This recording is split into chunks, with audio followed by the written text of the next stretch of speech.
Hey, good evening. It is very special to have all of you here tonight. We always say here, quote Rabbi Shlomo Freifeld, if it was just to come together and have a good time for a few minutes, friends, old friends, to see each other and to schmooze with each other, it would have been worth it for that.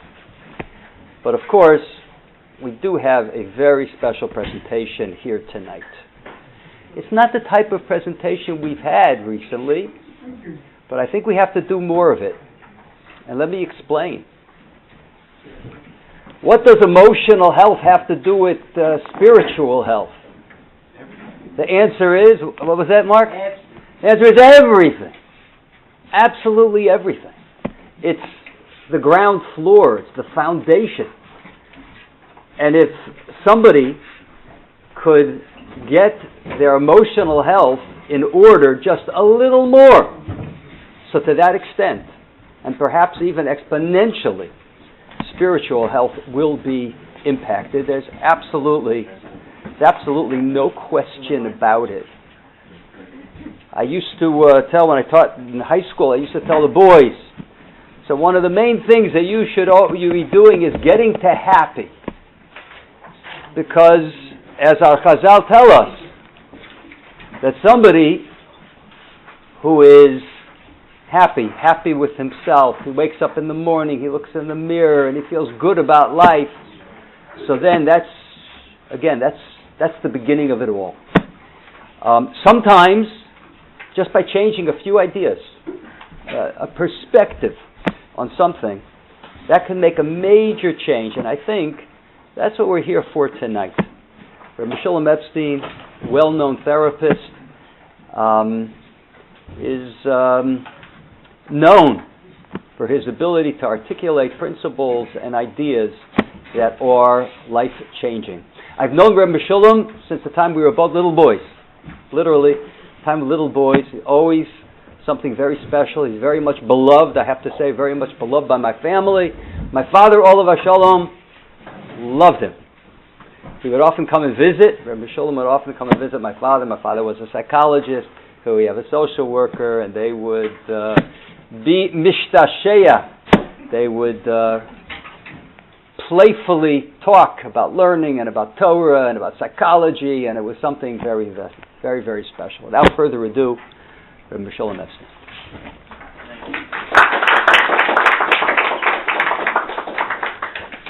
Good evening. Thank you for those kind words. I have been looking up to Rabbi Leiter since my youth, which is still going on. I mean my youth. Now, the title of today's talk was about Torah and psychological tools, right, for stress and anxiety. So, a little bit about myself. It's all about me, really, anyway.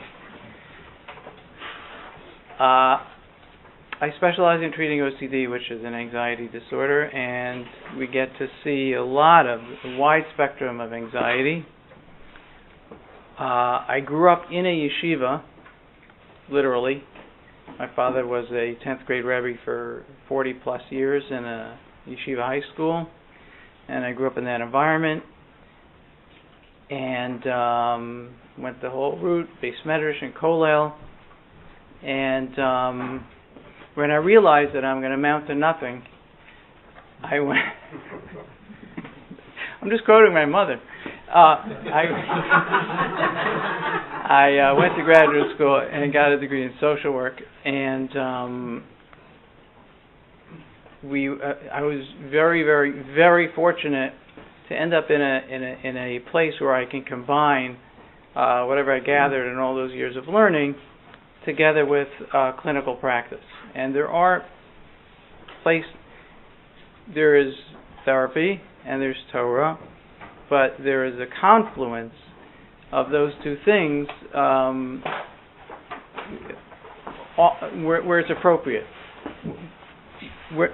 I'm not going to use Torah to make people better. I'm going to explain a clinical system, and the only reason you have these handouts is to show you that everything is in the Torah. Nothing is new. When you say Hashem looked at the Torah and created the world, it's like shining a light through a screen, so through a film. So the film is the Torah, and projected, the world is projected through the Torah. So that means everything in the world, whether it's physical, biological, psychological, emotional, is all somewhere in the Torah. Okay. So today, we're going to talk about something that officially is called ACT, Acceptance and Commitment Therapy. Now, this is not what we use to treat OCD. It's a more general set of attitudes and skills that make life much calmer. And it goes like this. Pain is ubiquitous. Discomfort is always going to be there in some form. Hopefully not 24 hours a day, 7 days a week. So the question is,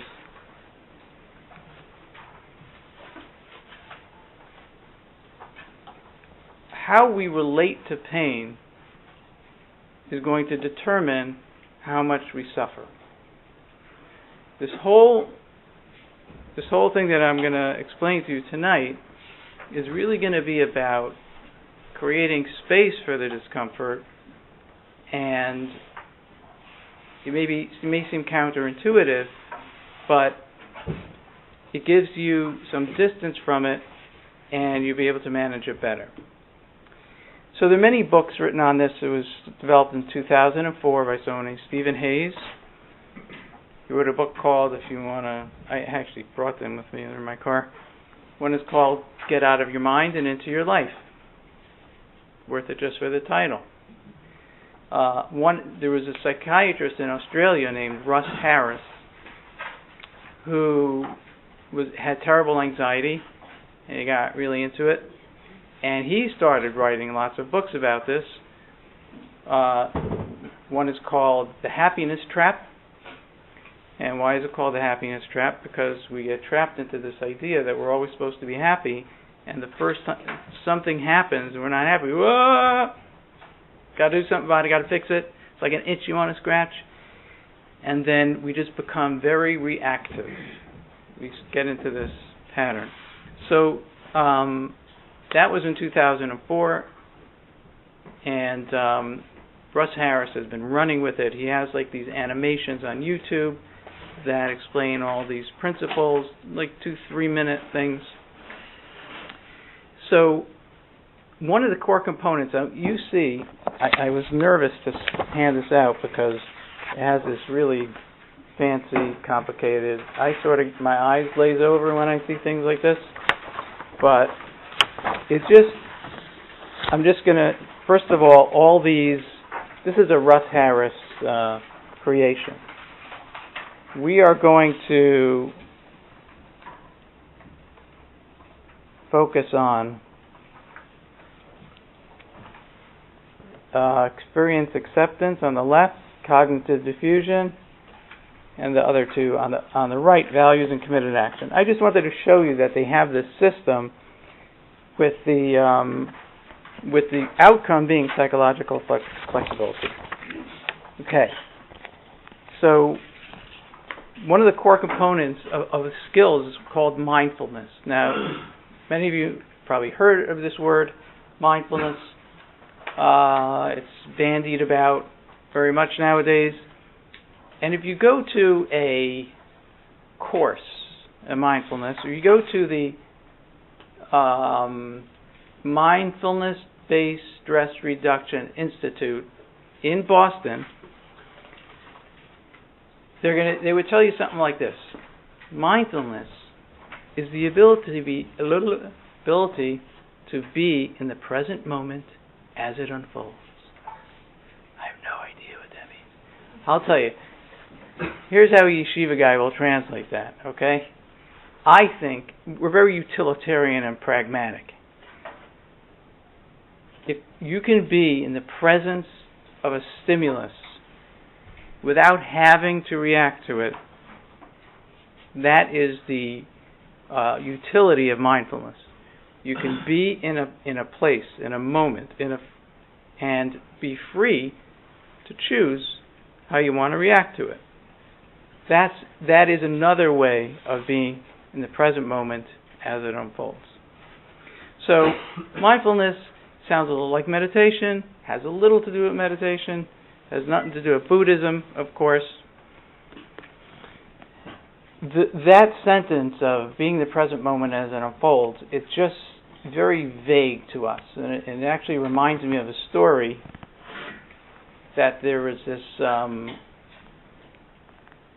silent meditation practice on a mountain in Tibet, because that's where all this stuff happens apparently, and it's silent for an hour. And then the gong, bong, it's over. And then the two guys in the back who say, "What now?" And you must be Jewish. You know, we want to accomplish. We have this drive to put ourselves to use, our skills to use. So the person who brought this kind of stuff to the West, his name was John Kabat-Zinn, hyphenated last name, and most people agree that he made it secular. I mean, it comes from the East, Buddhism and those kind of practices. He's westernized it, secularized it, and it's just a way of practicing an ability to be less reactive. Okay. There are books and studies and all kinds of research, because it's been through evidence. They want to replicate research and do it. And so they have big, Russ Harris wrote a book, Act Made Simple. I bought it by mistake. It has 350 pages of the Act Made Simple. I don't know. Has anyone ever heard of Gerer Hasidim? It's the Gerer Hasidim. Yeah, so we have the Sfas Emes is one of the, and then we have the Imre Emes and all the fathers and sons, the lineage. So they have this a way of saying things in very pithy aphorisms. One sentence that contains a world. And the Imre Emes once said in Yiddish, "Tsaris git the Rabbeinu Sheliamah, agmas nefesh machmen von sich allein." In English, God gives pain, suffering we create ourselves. In that one sentence, he distinguished between pain and suffering, which is a world, because everyone has pain, and the experience of the pain could be from one end to the other, depending on how you relate to the pain. So he did a study with two groups of people who had a similar surgery. I think it was either hip surgery or knee surgery, I don't remember. And one group was thriving, and one group was not miserable. So they studied both groups, and the difference was like this. The people who were miserable, they'd wake up in the morning. This hurts like heck. Oh my gosh, what should I do? Should I take pain meds? Should I call my doctor? I don't know what I'm going to do. I don't know what I'm going to do today. I wish I could do that, but I can't do it now. When I'm very busy with the pain. The other person who's doing well with the same pain, they wake up in the morning and say, "Oh my gosh, this hurts like heck. I guess that's what surgery feels like. I guess if I have to call my doctor. Okay, I guess I'll be able to do X today." Those people were fine. the psychological distress of the pain between the two groups was massive. Okay? So, what I'm going to try to convey tonight in broad strokes is how to get there. It sounds like a big job, but what I have found is that if you practice this a little, the effects are, like you said, exponentially magnified. It's really you get much more than you thought back from doing this practice. So we're going to talk about how to cultivate this mindset. Okay.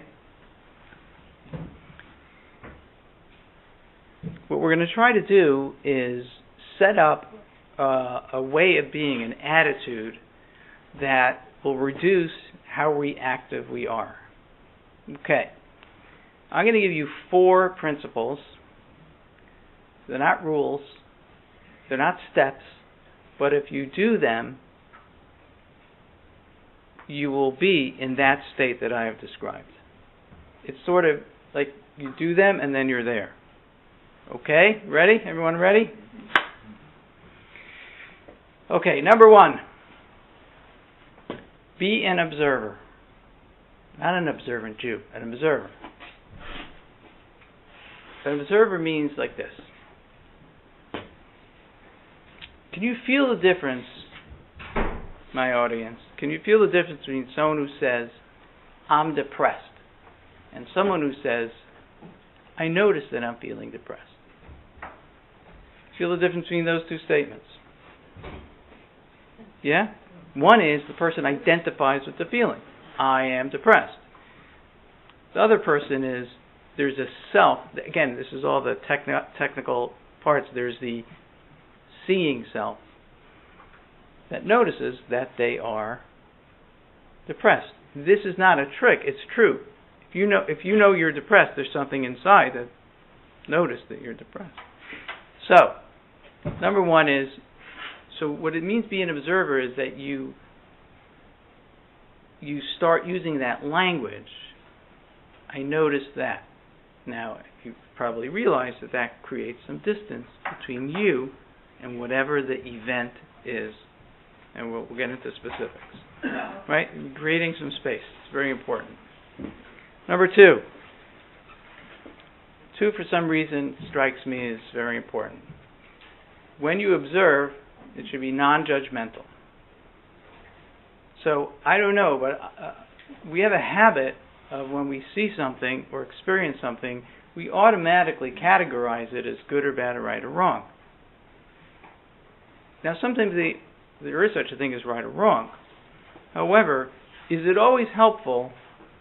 Number 1, is it always helpful to decide whether it's right or wrong? More importantly, when we say something is bad or wrong, we have already given it weight. We've given it a value. It has weight. That means we're more likely to pay attention to it and react to it. So, we want to just look at it. It is. Meaning the person having the pain. They're having the pain either way. If they say it's bad, they're going to feel a certain way about it. If they don't, it just occurred to me, I once heard from Rabbi Matasyahu Solomon, Alav Shalom, the spiritual head of the Lakewood Yeshiva. He said, you're allowed to say something is hard.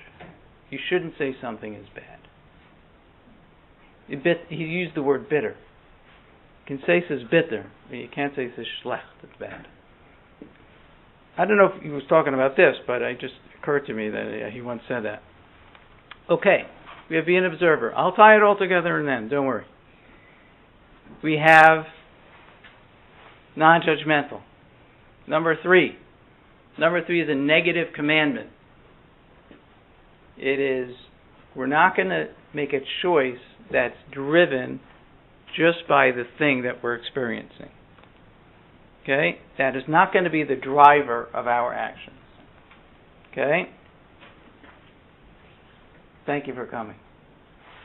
Got a young guy here. It's good for him. So that's number 3.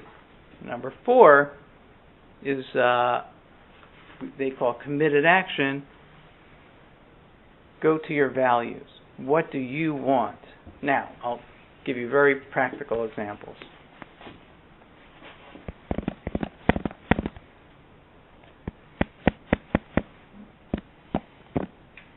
Well, this is a shul. Now, shuls are great little petri dishes of human behavior. So, they're great if you're a curious person. So, the people who come to shul will maybe identify with this. So, let's say it's August, boiling hot, and the air conditioner's broken, and it's Shabbos. Okay, the shul is stifling. There are 2 types of people. I'm looking for the thermostat. There's one type. Oh, he knew. He's the guy. So there's one guy who's like they're glaring at. They're trying to get something. It's Shabbos. They're just very busy with the heat. They're very focused on how uncomfortable they are. They're consumed by how hot it is. They get very busy, reacting, looking for a guy, whatever. Now, that's not everybody. Then you have the other group of people. The other group of people, it's just as hot for them, by the way. Same hot for both. It's really hot in here. I guess the air conditioner's broken. I came to daven, and there's no bump. There's no bump even. Can you hear? Right? There's nothing that happens. They notice that it's hot and they keep doing what they're doing. Am I making sense? Okay. So they're just different types of people. Some are more reactive than others. Okay, another shul example. I'm sorry. Here's another shul example. This has to do with. One second. Before we do that, what kind of sensations, what kind of disturbances are we talking about? So we mentioned pain. You mentioned heat. We have emotions that are uncomfortable sometimes. We have thoughts that are uncomfortable sometimes. We have internal sensations, and then I think I wrote down a few more. What about cold? Excuse me? Cold. Cold, yeah, heat and cold.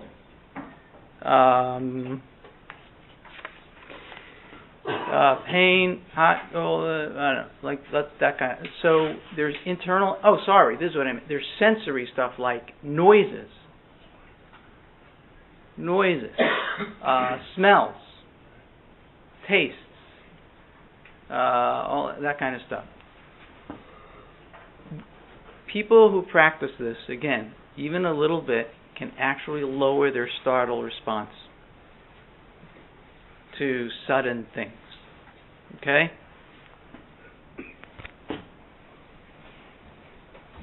So, you're in shul. Okay, you guys will appreciate it. You're in shul, and it's a silent Amida. It's very quiet. Everyone starts davening the Shemona Esrei. You start. You notice that there's somebody 18 inches to your left, still davening Shema in a loud whisper.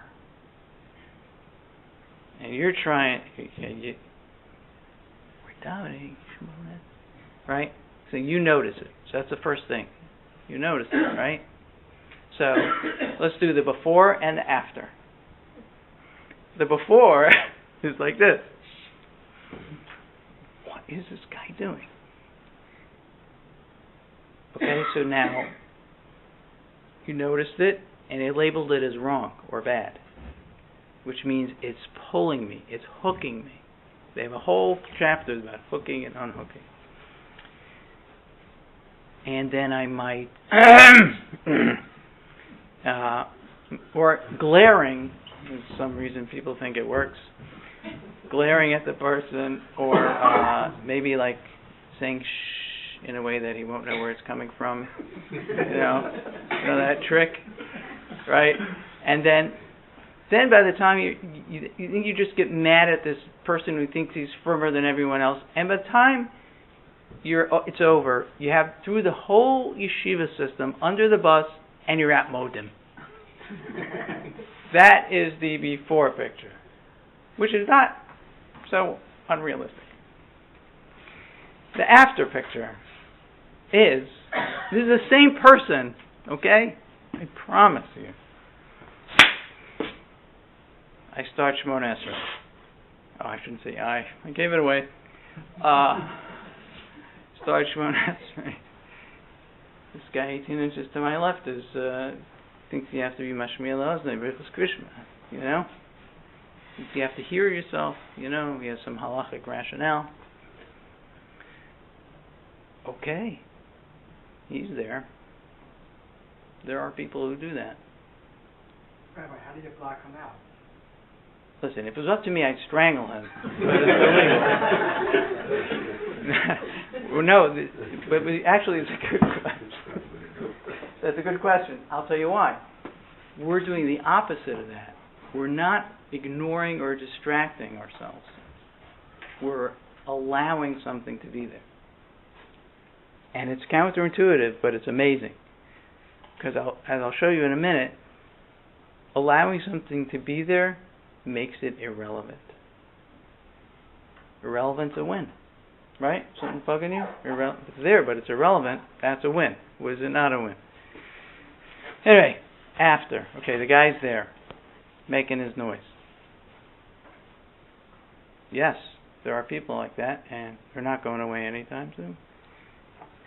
Okay. So that means that was the non-judgmental. He's there. They're going to be there. I'm not going to do any of those things just because I'm hearing that noise, and I'd rather not. Or any of those coughing, glaring, whatever that stuff. What do I want the next 5 minutes of my life to look like? This is the values part. Well, I was talking to the Lord. I'll continue talking to the Lord. And amazingly, you find yourself able to shift your attention from the thing that wants your attention to the thing that you want to attend to. It feels amazing when you do it, because you feel like you're a balabas. You're in control of yourself, and so attention is a very big part of this. Where you start being able to choose where your head is. There, I don't know if it's Kabbalistically or not, but a person is where his mind is. That's where he is. Erevin, whatever, anyway. So I'll teach you about the irrelevant part. This is amazing, to me at least. There is a Musar book called Sharei Tshuva, The Ways of Repentance. Scares the heck out of me, but I read it anyway. So in there, in the beginning, Rabbeinu Yonah, a medieval scholar, is exhorting us to repent, and it shows you the proper way to do it. And it gives an analogy, parable, and it goes like this. Let's say there are 4 guys in jail. Sounds like a joke. There are 4 guys in jail. There's a jailbreak. 3 people escape. They're gone. The jailer comes in, and there was 1 guy left. And according to this parable, he starts beating the guy and asking him, what's wrong with you? Now, as a youngster, I could not, for the life of me, figure out what's going on. I mean, this is a guy that followed the rules. Why is he getting beat up? You get the question? You feel that question? This is a very important book. What is he saying here? That this guy who obeyed the rules is getting creamed. So I finally heard an explanation, and it is relevant to our subject. The guy who stayed was making a statement that I'm choosing to be here. I'm not incarcerated. I get 3 hots and a cot. Works for me. I'm good. Right? So what he did in that moment was nullify, make irrelevant the fact that this is a building with bars on the windows. He completely obliterated the concept of this jail because I'm choosing to be here. There's nothing that enrages the guy in charge of the jail than someone being there and like, this is great. Right? He just he flattened the jail by being there, by choosing to be there. So what did I learn from this? Not to do repentance. I learned that if you accept, I think it's from Moshe Shapiro, if you accept something and you let it be there, it loses its power. It's the opposite. We have an itch, we want to scratch it. That is typical reactivity. We have, right? What we are starting to think about tonight is that there are options. If we can create a space between the experience and ourselves, we can make more value-directed choices. Rabbi, what's the proper way to repent? Oh. It's not for tonight's discussion. But that's a great question. Yeah. I think it involves saying you're sorry, but it's a talk for, like, September. Bring me back. I'll give you an example of psychological flexibility, which comes up in my work because I work with a lot of very rigid thinkers who are very wedded to their logic. So, as long as it's not me. There is a concept of judging others favorably. Okay, in Yiddishkeit, it's called dan lekafschus. Judge someone for favorably. Assume that their motives, their actions are good. Now, I see someone doing something.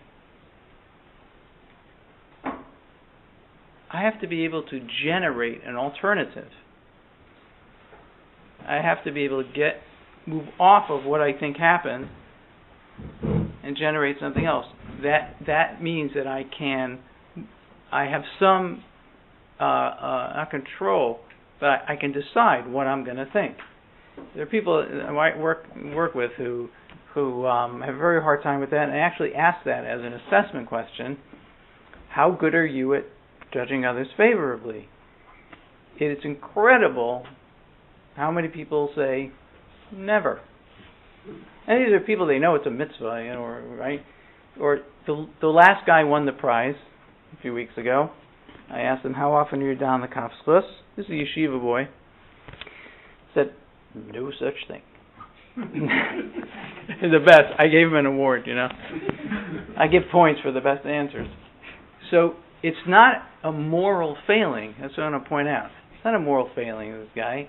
It's a way of thinking. Very rigid, black and white way of thinking that is very hard for that person to move off of. We are learning the opposite. So let's see if we could expand this to any emotion. Let's say anger.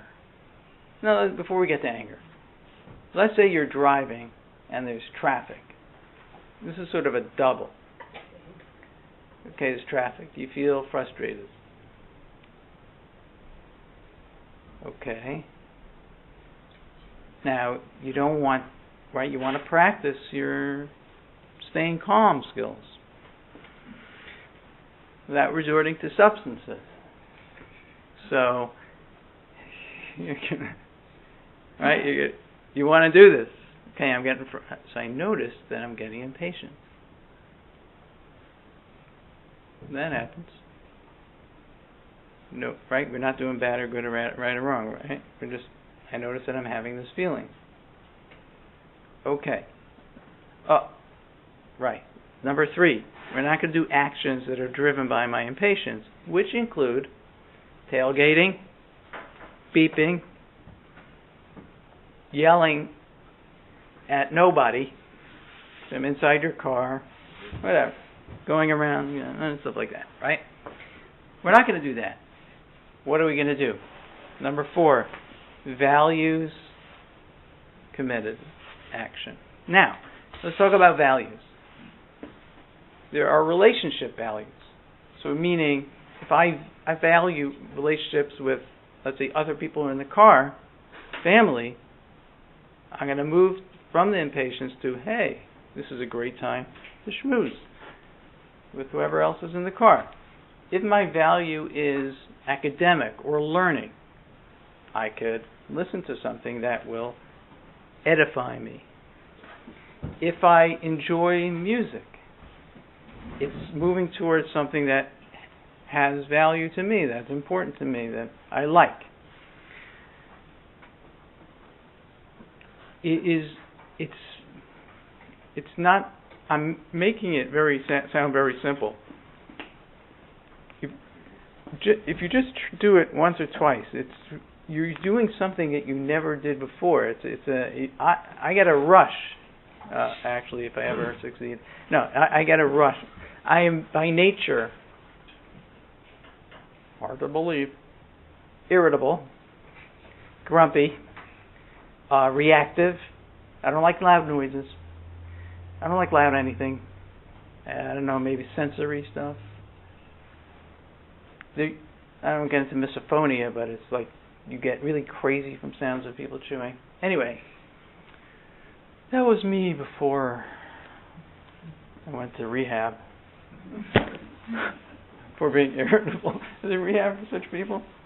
Anyway, so that one, just going to finish with the guy in traffic. So the guy who would normally just react to his impatience is now, since he just did this little thing that he heard in Shul about noticing it, allowing it, and then choosing, that part of his life for however long is nice. It's calm. He's doing what he wants to do. When a person and his thought are one, like I described in the beginning, I am depressed, that's what they call fusion. They're fused. So, obviously, this is called diffusion. Diffuse. It's you, and you notice what you're thinking or feeling, right? The rule is, copyright Meshulem Epstein, if you diffuse, you can choose. Right? It means if you create that space, you can now you have options. You can do step 2, step 3, and then committed action towards your values. One more thing I want to add about values is that the value can be internal. What I mean by that is the value could be that I'm practicing improving myself. It doesn't have to be something outside. This itself can be the value. I'm becoming a more patient person. I'm becoming a less angry person, less reactive. The reactivity is a great word.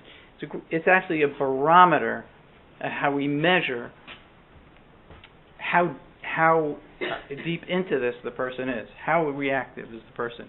How quickly they react? How often do they react? Does everything bother them? Right? Reactivity. What we are doing is we have the ability to reduce that. At home, I have a desk. About 5 feet that way is a piano. which is there to hold up the pictures that are on top of it. And that's all. Now, once in a while, someone will come in, start pounding that piano, and I can, people make noise. Ask a 6-year-old why they're pounding on a piano. That's a stupid question because it's part of their job description. Always saying why to children, never a good idea. Just a little parenting point there. Okay? Doesn't lead to good things. So you can really move from being the person who jumps when something spills at the table, for example. Or someone maybe want to get a paper towel. I'm telling you, you can do this. I promise you. Look at me, I'm so calm. So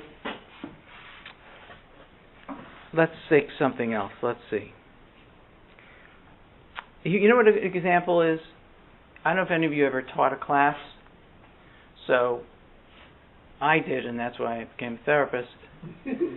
So there's always like a kid who's raising his hand. Like he doesn't even know what you're going to ask it. Isn't that an annoying kid, right? So you're the teacher and the kid's up there. Now, that kid wants your attention. Now, this is easier. You're the teacher, so you get to choose who you're going to call on. So you have the kid there waving their hand, and you let that be there. This we all can do, probably. Let that person be there, and you do what you want to do. The kid who you think needs the attention or something like that. It's very similar to that. We can relate to that, letting that happen. How do you handle the kids that don't raise their hands? The kids, that's who you call on because you want them to get involved. Right. Let's say you have a 2-year-old who has a tantrum. Okay, we know already don't ask them why you're having a tantrum.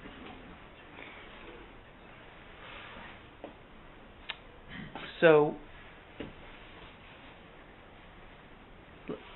a primitive response would be try to get the kid to stop having a tantrum. That's like low level. Second level is the kid's going to have their tantrum, and this is good. They're going to have their tantrum. When they're done, they'll be done. I'm doing my life. I'm doing me, whatever it's called. You do you. This is a little cruel, but I just want to show you the dynamic of how it works. You go over to that kid and you say, listen, Tatala, you can scream and yell as much as you want. It's fine with me. I'm just letting you know you're not getting the lollipop. Have a great day. Now, why is it cruel? I'll tell you why it's cruel. Because you took all the power away from that kid that he's doing with the screaming. Now, and you could see it, not that I ever tried it, but you could see it on their face, like you just, like that. But I want to show you that, like, rendering things irrelevant, we can connect to that. We can connect it to doing that. You'll tell me, yeah? Why can't you put that kid in timeout? I'm too old for that. I don't know. I know nothing about timeout. I know about belts. Just kidding. So anyway, right. Let's take... so one thing I want to also make sure that I don't forget to say is that this is a practice. This is a practice. Judaism is a process-oriented religion, not a product-oriented religion. Process, product. Give a whole schmooze about this because it relates to two people, families, groups, shuls, nations, that we live at a time where people don't have the strength to let the process happen. Judaism is a process. On Rosh Hashanah, what do they ask you? What are you going to be? Are you being asked if you're perfect, or are you being asked if you're better? I haven't spoken to God in like 2 weeks, but I would imagine they ask you if you're better. You're asked if you're better. To be asked if you're perfect, I don't think that's what's happening. So here too, this is a process. That means if you do this once out of every 10 opportunities, that's amazing. Let's say somebody's pathologically very jealous, very bothered about other people and comparing himself to other people. Now, he wants to not be jealous. So, first I'm going to talk about process, and then I'll apply out what we learned to that. So he'll learn something. One of the commentaries, first of all, the 10th commandment is, thou shalt not covet, right? Shouldn't be jealous. So, and he learns that wanting something of someone else's is like wanting something that has no connection to you whatsoever. It's out of your league completely. Okay. Now he's determined to do it. Now over the next month, he's going to remember to do it once out of 10 times. Over the next month, he might remember to do it 2 out of 10 times. This goes on month after month, year after year. At some point, what the other person is doing doesn't even register. That is the way it's designed to happen. It's supposed to be a process. So that's how everything works. We just have to get used to the idea that things take time. So let's practice this with jealousy. Okay. The emotion of jealousy. So whatever something triggers my jealousy. I'd like to differentiate, I digress, between a trigger and a cause. You'll hear people say, someone made me angry. This made me this. This made me this. No. The person did something that triggered you to feel that way. But no one made you feel anything. You like that, right? No one made you feel anything. So, that's really being honest with ourselves. Okay, jealousy. I feel jealous. Okay, let's just plug it right in. I notice that I'm feeling like I wish I had that person's stuff. That's a feeling. It's a human feeling. Jealousy is a human part of being a human being. Okay. So that what I just did was I didn't say bad, good, bad, right, or wrong. And then, so I'm not going to do anything about it. I'm not going to say anything to anybody. I'm not going to wish bad on him, give him an evil eye. Number 4, what are my values? So the values could be anything. If you have the value to get along with people well, then you would, hey, he's a good guy. You would wish him well. You would actually do the opposite. If your value is just to drop the subject and do something more interesting and more fun, you do that. But you're not getting hooked into and sucked into this whole getting engaged and stuck to this negative emotion. So there's that. There's thoughts. Some of you might be wondering, there are feelings and thoughts that the Torah says are forbidden. Oh. Just a little private joke. Okay. But right, are people aware of that? That there are thoughts and stuff that we're not, like jealousy, you're not supposed to be jealous. And then there are thoughts. Certain thoughts are forbidden. So what's Epstein saying? That he just lets the thought be there. That's because he's not really religious. No, the answer is that the outcome is better doing this than fighting it. Because when you fight it, it sticks to you. I should have brought another paper. So, meaning like this. Let's say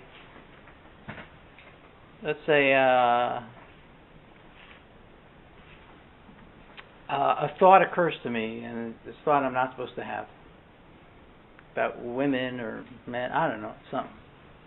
Or about God, anything. Be like an emunah kind of faith kind of question. I get all a little rattled by it. And so, okay, don't think that, don't think that, don't think that. So I'm busy with it because I'm busy trying to not think it. Now, just for the record, no pink elephants or pink, it's white bears experiment. Okay? I mean, don't think about white bears. That was the original experiment in, not Berkeley, somewhere in California, I forgot. Anyway, the experiment was, and I thought everybody was familiar with it, that they told a group of people not to think about white bears, and it was over, right? So even though allowing these thoughts to be there, and they may be even repugnant, it feels very uncomfortable, they will disappear more quickly than if you get all upset about it and, oh my gosh, this is terrible, it's wrong.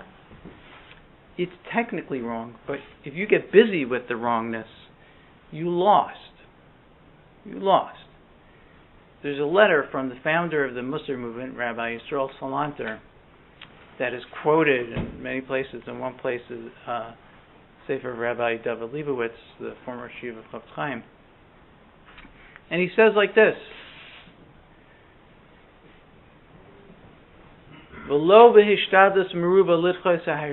don't try too hard to push away the thought.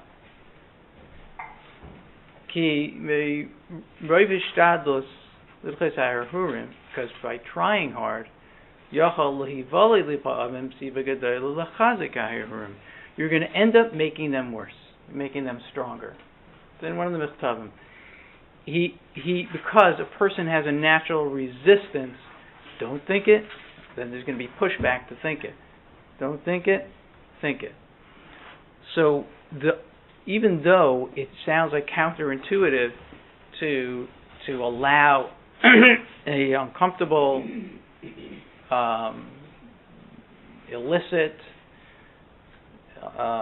thought that we don't want to be there, if we handle it properly like this, irrelevant, and it doesn't have weight and it doesn't have value because we're treating it a certain way. We're not getting all excited about it. So let's turn to these pages here. The first page should say on top, Bamidbar, Numbers. Do everyone have that? Okay. Now, the Torah is talking about the Jews traveling through the desert, which is seems like it's most of the Torah. They're going through the desert, they're misbehaving. God says, if you don't stop it back there, I'm pulling over. Anyway, so it says in the Hebrew, you see at the top, the spirit of the people grew short with the road. A tiktsar nefesh ha'am. Tiktsar means like narrowing. They got, I guess, uptight maybe would be a word. And what happens in the next verse, which is not on this page, is they start complaining to Moshe and Aaron. They start being negative and having trouble, and why'd you bring us here in the first place? It's a desert. So, why did I bring this here to you? Let's look at the bottom. Okay, and the first underline there. I guess we could just read the English. The end of the line, it says the expression. Everyone got that? The expression shortening of spirit, kitzur nefesh, applies to anything that's difficult to a person. Like a person upon whom something disturbing falls, and his state of mind, his das, is not broad enough to accept that thing. The ein lo makom b'soch libo, he does not have room within his heart. Lo gur sham oiseh atzar, that where that pain can live. Rashi, this is Rashi, one of the primary commentator on the Torah. He's explaining exactly what we're talking about tonight. They're traveling through the desert. They're getting frustrated. Rashi says, when the Torah used that language of kitzur nefesh, it means they didn't make room for that pain and for that frustration and that heat. I don't know what it was. And what happens is they didn't have enough room. They didn't make space for it. What happens next? It has to go somewhere. So they start yelling at Moshe and Aaron. This is exactly what we're saying here. If a person can cultivate the space for the thing to be there and accept, allow, it's okay to not be okay. We don't feel happy 24/7, except for me. We don't feel happy 24/7. So a person, that means that the reactions don't happen. We're talking about reactivity all evening tonight. It doesn't happen because it's there, such as life. You know, if there's something, it doesn't mean you're passive. Let's say a person has a headache. So we do this all the time we get a headache. We don't get busy like, hopefully, headache, I can't believe it. Why do I have a headache? Got to figure it out. What am I going to do? No, we just go by our day. Either we take a Tylenol or we don't. It's a non-issue. Why? Because we decided, a headache is normal. So we're not reacting to it. We're not saying like, oh my gosh, what if we put everything into normal? A little crazy? No, it's great, right? Your house is burning down. I don't know. I don't know. There are extremes in everything, but okay, that's one. The next one is a little more complex, but interesting. Now, of course, I think I cut it and pasted like a real klutz, but it works out because in Hebrew everything's backwards anyway. So we will look at, let's see here. Let's do this.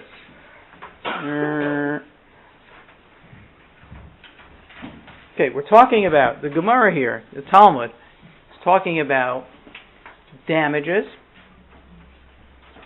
indirect damages, and specifically damages caused by noise. Okay, like you blow a shofar into someone's ear or something, and they get injured. Is that indirect or direct? Now, it has a lot of, besides for torts and damages, but it also has applications, because if you have a Hebrew servant and you do certain things, if you do them to him, he goes free automatically. And one of them is making them deaf or blind. So, is this considered making them blind if you just make a sound? That's basically what's going on here in this passage of the Talmud. So, in the paragraph on the right, second paragraph that starts, the rabbis taught, they bring a teaching of the Tanoim, and we'll read it. If a master struck a slave, either on his eye or blinded him, or on his ear and deafened him, directly, the slave goes out to freedom. Clear. Neged einoi, he struck right near his eye. Beina roa, but he can't see. Keneged ozno, or opposite his ear, he can't hear anymore. He doesn't go out to freedom. So now, the Gemara then brings examples where damage can be caused by noise. So if an animal makes a loud noise and breaks or things, you have to pay for that. Breaks someone else's things, you have to pay for them. So why is it different with the servant? The answer really surprised me. It's a very sensitive soul. Because it seems like it's blaming the victim. Go to the top of the left-hand column. The Gemara distinguishes between the two sets of cases. A person is different than damaging a person, different than vessels. Since a person is an intelligent being, he sends himself into shock. You made a huge noise. I can't hear anymore, and you're telling me it's my fault? Come on, it's supposed to be a nice religion. So, there's no Rashi on this page, but look at note 29. Not the perfect translation of Rashi, but I'll explain it. 29. Bottom, left. The slave experienced shock only because his mind focused on the sudden and terrifying sound. In essence, then, the slave brought the blindness or deafness on himself, and the master was only a grumma. Grumma means indirect cause. And that, you're not liable legally for indirect, even though in Shemayim, they take care of everything. Now, Rashi is saying like this. The person, he says like, he put his mind and his heart, he focused it on the sound, baptisom, that came suddenly. Now, what I took from this is that they obviously expect a person to be able to experience a loud sound and not have this happen to him. They expect us to be able to have this loud sound and, whoa, that was loud. They're expecting people to be really zen, like you're going to leave tonight. You're just going to all load home.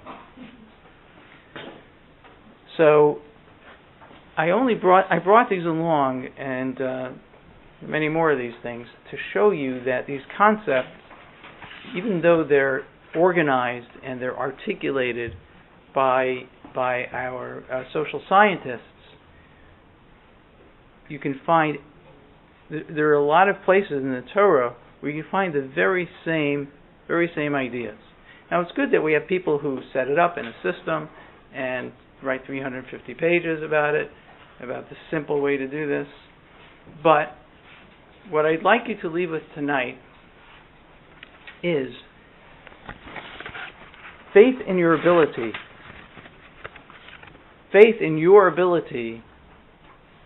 to, I don't like the word manage so much, to experience whatever life brings to you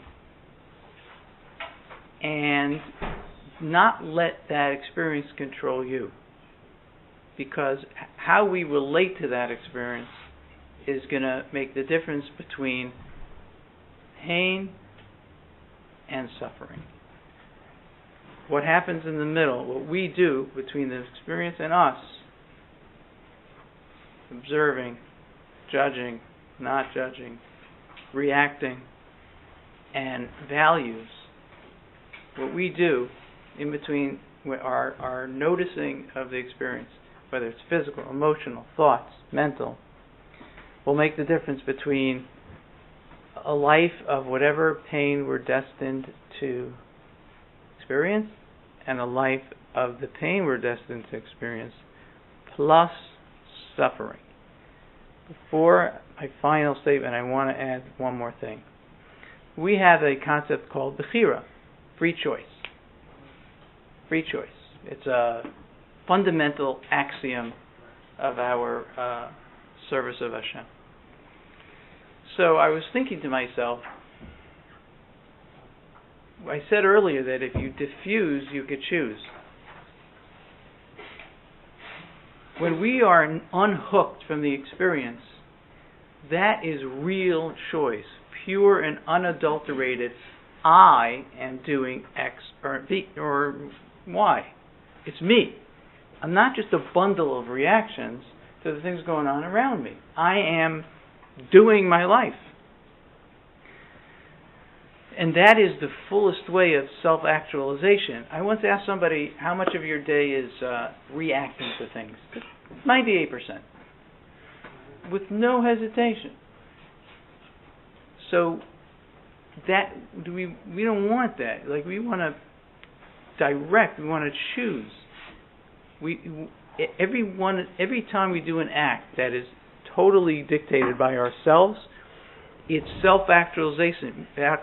We're meant to bring ourselves out into the world. That's what we're here for. Whatever we have to offer, personality, skills, Torah, education, anything like that, that is supposed to come out. And we don't want to just be bouncing off of things all day. We want to be producing. Every one of us have a lot to offer. So, I wish you success, all of you, in your personal growth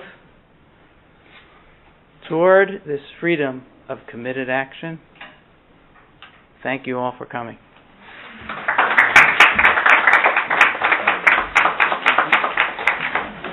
I think we should be